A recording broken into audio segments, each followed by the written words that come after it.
Assalamualaikum sahabat. Mengulang kembali membicarakan tentang gangguan was-was atau OCD dalam istilah psikologinya yang kepanjangannya adalah Obsessive Compulsive Disorder.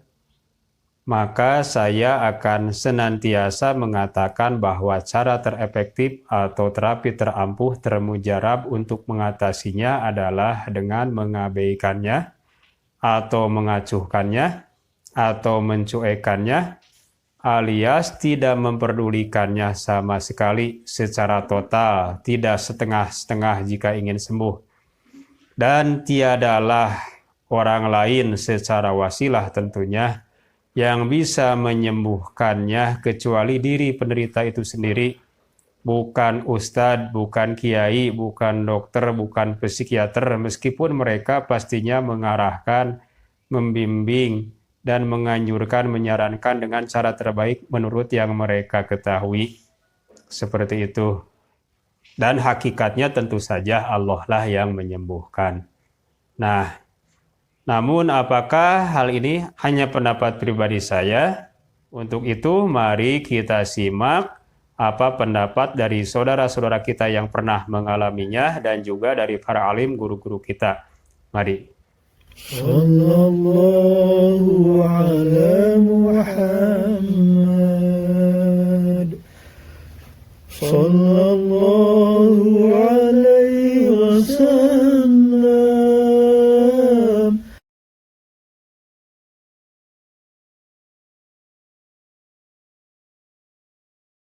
Sharing gue sama dokter, sama psikolog. OCD itu ada obsesi, ada kompulsi. Obsesi itu adalah pikiran negatif berulang dan kompulsi adalah perilaku berulang yang diharapkan untuk meredakan si obsesi ini. Jadi melakukan hal berulang kali biar lega. Nyatanya ini tidak akan jadi bikin lega. Mau diturutin tuh justru malah makin brodok. Apa sih bahasanya tuh, kayak diturutin tuh makin ngeselin gitu loh. Itu was-was. Was-was itu tercela, obatnya jangan dituruti, lupakan, itu obatnya. Pelan. Kalau Anda turuti was-was itu nanti ngerembet kepada yang lainnya. Iya, ya. Pakai kaidahnya Nabi SAW, perintahnya Nabi yaitu jangan menjadi lama langsung dicuekin saja. Ini ada hal-hal yang sekiranya menjadikan diri kita, pikiran kita was-was, langsung biarkan saja. Itu.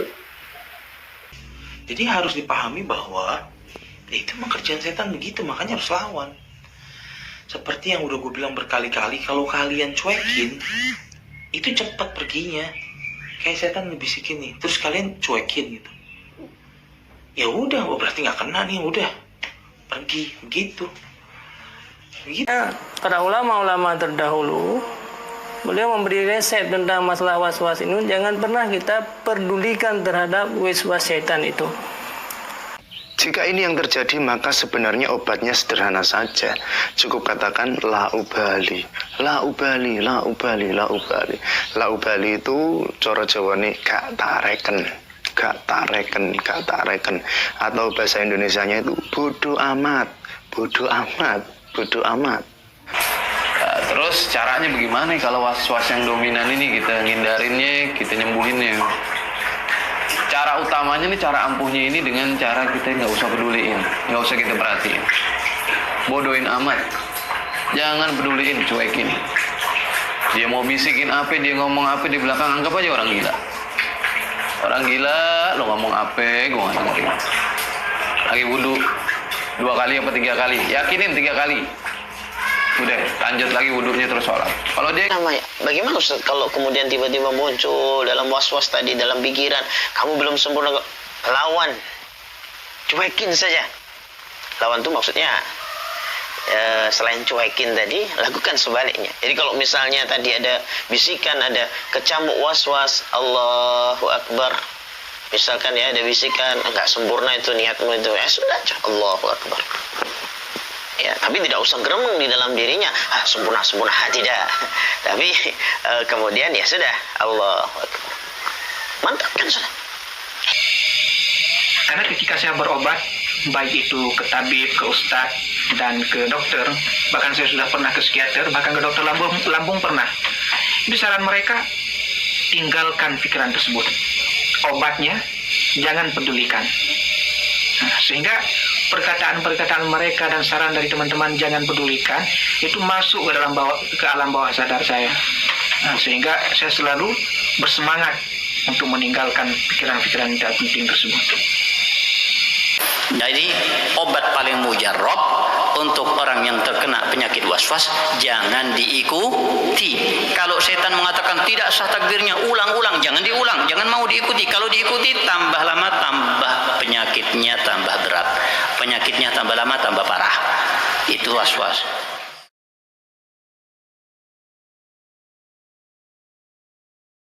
Ini harus ada effort, harus ada usaha, harus ada upaya dari diri masing-masing, dari pribadi masing-masing. Tidak bisa kemudian hanya mengandalkan Ustaz, tolong diru'yah. Ya, saya yakin peru'yah manapun, ya, atau Ustaz manapun, ya, setelah kemudian meru'yah, tapi orangnya ini tidak ada upaya, tidak ada usaha untuk bisa melawan waswas itu, saya yakin nanti jin-jin baru akan tetap masuk, ya, dan menyampaikan visi yang sama, itu was-was. Karena apa? Karena yang mudah diserang pikirannya, itu udah diserang perasaannya. Ya, seperti yang pernah saya sampaikan juga, pernah kami sampaikan juga bahwa jin itu, ya, ketika masuk ke dalam diri seseorang, baik ini jin sihir maupun jin yang biasa inisiatif ganggu seseorang, itu akan scanning dulu. Orang ini mana nih yang paling mudah untuk disakiti atau digoyahkan.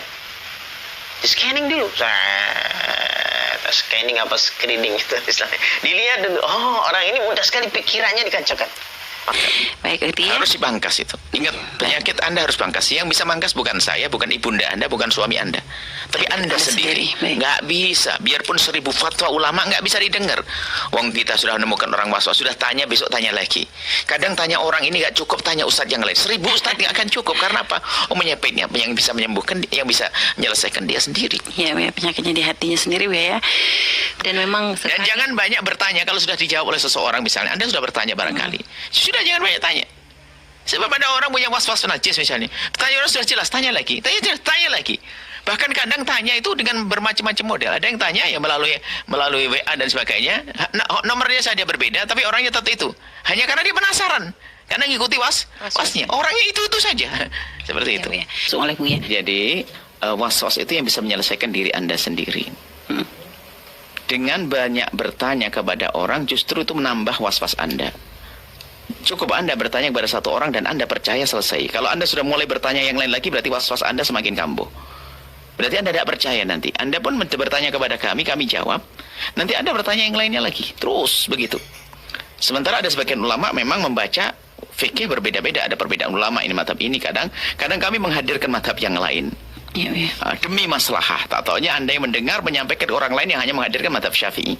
Maka tambah was-was nanti. Jadi kalau ingin benar was-was, Anda datang kepada satu guru yang betul-betul menurut Anda dia mampu. Setelah itu Anda dengar, jangan toleh-toleh. Kalau Anda mulai bertanya yang lain lagi, berarti was-was Anda masih semakin kuat. Karena apa? Nggak percaya Anda. Kami sampaikan kepada semua yang mendengar suara ini. Jika Anda orang was-was, kalau Anda tidak percaya dengan saya, jangan tanya. Sudah selesai. Ya. Kalau tidak percaya dengan kami, jangan bertanya di media ini. Ya. Kalau Anda percaya, lalu bertanya, harus dengar. Nah, mau pengobatan, kalau Anda menganggap saya sebagai dokter waswas Anda. Kalau tidak ada gunanya, bahkan malah menghabiskan waktu, karena tidak semua orang kena waswas. Jangan sampai orang-orang yang sehat selalu dengar fatwa tentang waswas. Karena kalau tidak diobati nanti bisa lari ke stres juga. Semuanya, itu Anda mukadimah kegilaan dan itu. Ya, baik, subhanallah. Nah, sahabat, demikian video dari saya kali ini yang telah menghadirkan saudara-saudara kita dan para alim, guru-guru kita. Semoga bermanfaat, semoga menjadi solusi, wasilah bagi kesembuhan gangguan was-was yang sahabat derita. Wassalamualaikum warahmatullahi wabarakatuh.